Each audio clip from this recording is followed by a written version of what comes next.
ಸಂಜೆಯ ಆಕಾಶದ ಸೌಂದರ್ಯದ ಬಗ್ಗೆ ನಾನಿವತ್ತು ನಿಮ್ಮ ಜೊತೆ ಮಾತಾಡ್ತಾ ಇದ್ದೀನಿ. ನಿಜವಾಗ್ಲೂ ಸಂಜೆ ಅಂತ ಅನ್ನೋದೇ ಒಂದು ಪ್ರಕೃತಿಯ ಅತ್ಯಂತ ಸುಂದರ ಸಮಯದಲ್ಲಿ ಒಂದಾಗಿರುತ್ತೆ. ದಿನವಿಡೀ ಬೆಳಕು ಕೊಟ್ಟಂಥ ಸೂರ್ಯ ಪಶ್ಚಿಮ ದಿಕ್ಕಿನ ಒಂದು ದಿಕ್ಕಿನಲ್ಲಿ ನಿಧಾನವಾಗಿ ಸೂರ್ಯ ಮುಳುಗ್ತಾ ಹೋಗ್ತಾ ಇರುತ್ತೆ. ಆ ಸಮಯದಲ್ಲಿ ಆಕಾಶ ನಿಜವಾಗ್ಲೂ ಎಷ್ಟು ಕಲರ್ಫುಲ್ಲಾಗಿ ಕಾಣುತ್ತೆ ಅಂದರೆ ಅಷ್ಟು ಕಲರ್ಫುಲ್ಲಾಗಿ ಕಾಣುತ್ತೆ. ನಿಜ ಆ ದೃಶ್ಯ ನೋಡೋಕ್ಕೆ ಮನಸ್ಸಿಗೆ ಏನೋ ಒಂಥರ, ಆ ದೃಶ್ಯ ನೋಡ್ತಾ ಇದ್ದರೆ ನಿಜವಾಗ್ಲೂ ಎಷ್ಟು ಸಂತೋಷ ಆಗುತ್ತೆ. ಮತ್ತು ಮನಸ್ಸಿಗೆ ಏನೋ ಒಂಥರ ಶಾಂತಿ, ಪೀಸ್ಫುಲ್ಲಾಗಿರುತ್ತೆ. ನಾವು ಎಷ್ಟೇ ಸ್ಟ್ರೆಸ್ಸಿಂದ ಬಂದು ಒಂದು ಸರಿ ಮುಖ ತೊಳ್ಕೊಂಡು ನಮ್ಮ ಒಂಥರ ಏನೋ ಪೂಜೆ ಮಾಡಿಕೊಂಡು ನಿಮ್ಮ ಆದಂಥ ಒಂದು ಕೆಲಸ, ಚಿಕ್ಕ ಪುಟ್ಟ ಕೆಲಸಗಳು ಮುಗಿಸ್ಕೊಂಡು ಮೇಲೋಗಿ ಒಂದು ಕ್ಷಣ ಆ ಟೈಮ್ ಸ್ಪೆಂಡ್ ಮಾಡಿದ್ರೆ ನಿಜವಾಗ್ಲೂ ಮನಸ್ಸಿಗೆ ಎಷ್ಟೋ ನೆಮ್ಮದಿ ಸಿಗುತ್ತೆ. ಆ ಸಂಜೆ ಟೈಮಲ್ಲಿ ಆ ಪಕ್ಷಿಗಳು ತಮ್ಮ ಗೂಡಿಗೆ ಹೋಗ್ತಾ ಇರುತ್ತೆ. ಆ ಚಿಲಿಪಿಲಿ ಸೌಂಡು, ಆಮೇಲೆ ಆ ತಂಪಾದ ಗಾಳಿ ಬೀಸ್ತಾ ಇರುತ್ತೆ. ಆ ಗಾಳಿಗೆ ಮರ ಗಿಡಗಳದ್ದು ಎಲೆ ಹಂಗೆ ತೂಗಾಡ್ತಾ ಇರುತ್ತೆ. ಇನ್ನೂ ಪ್ರಕೃತಿ ಸೌಂದರ್ಯ ಇನ್ನೂ ಹೆಚ್ಚೆಚ್ಚಾಗ್ತಾ ಹೋಗ್ತಾ ಇರುತ್ತೆ. ಸಂಜೆ ಟೈಮಲ್ಲಿ ನೋಡ್ತಾ ಇರಿ.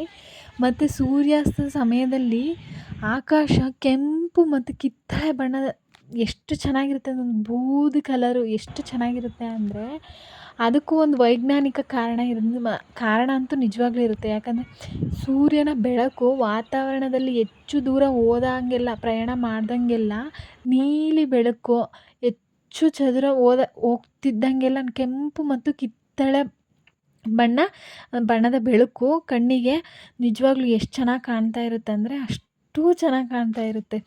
ಸಂಜೆ ಆಕಾಶವು ನಮಗೆ ಜೀವನದ ಒಂದು ಸಂದೇಶ ಕೂಡ ಕೊಡುತ್ತೆ. ಯಾವ ಥರ ಅಂತಂದರೆ ಪ್ರತಿಯೊಂದು ದಿನವೂ ಅಂತ್ಯ ಆಗ್ತಾನೇ ಇರುತ್ತೆ.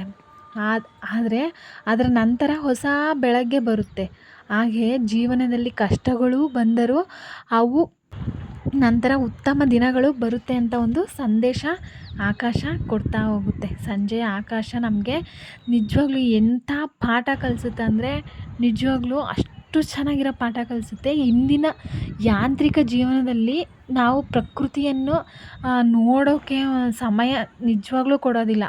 ಅಂದರೆ ಕೆಲಸ, ಮನೆಗೆ ಬಂದ ತಕ್ಷಣ ಮನೆ ಕೆಲಸ, ಪ್ರತಿದಿನ ಕೆಲವೇ ಒಂದೇ ಒಂದು ಕ್ಷಣ ಸಂಜೆಯ ಆಕಾಶವನ್ನು ನೋಡೋದ್ರಿಂದ ನಿಜವಾಗ್ಲೂ ಮನಸ್ಸಿಗೆ ನೆಮ್ಮದಿ ಎಷ್ಟು ಚೆನ್ನಾಗಿರುತ್ತೆ ಅಂದರೆ ಅಷ್ಟು ಚೆನ್ನಾಗಿರುತ್ತೆ. ನಿಜವಾಗ್ಲೂ ಆ ದೃಶ್ಯ ನೋಡೋಕೆ ನನಗಂತೂ ತುಂಬಾ ಖುಷಿಯಾಗುತ್ತೆ. ಸಂಜೆ ಆಕಾಶವು ನಿಜವಾಗ್ಲೂ ಒಂದು ದೃಶ್ಯ ಅಂತೂ ನಿಜವಾಗ್ಲೂ ಅಲ್ಲವೇ ಅಲ್ಲ. ಒಂದು ದೃಶ್ಯ ಅಂತೂ ಅಲ್ಲವೇ ಅಲ್ಲ. ಅದು ಪ್ರಕೃತಿಯ ಅದ್ಭುತ ಕಲಾಕೃತಿ ಅಂತಲೇ ನಾವು ಹೇಳ್ಬೋದು. ಮನಸ್ಸಿಗೆ ಸಂತೋಷ, ಪೀಸ್ಫುಲ್ಲಾಗಿರುತ್ತೆ. ಹೊಸ ಭರವಸೆ ಮತ್ತು ಈ ಥರ ಹೊಸ ಭರವಸೆ ಅಂತ ನಿಜವಾಗ್ಲೂ ಕೊಡುತ್ತೆ. ನೋಡ್ತಾ ಇರಿ, ಎಷ್ಟು ಪೀಸ್ಫುಲ್ ಅಂದರೆ ಅಷ್ಟು ಪೀಸ್ಫುಲ್ಲಾಗಿರುತ್ತೆ. ಈ ಸಂದೇಶ ನಿಮ್ಗೆ ಇಷ್ಟ ಆದರೆ ದಯವಿಟ್ಟು ಸಬ್ಸ್ಕ್ರೈಬ್ ಆಗಿ.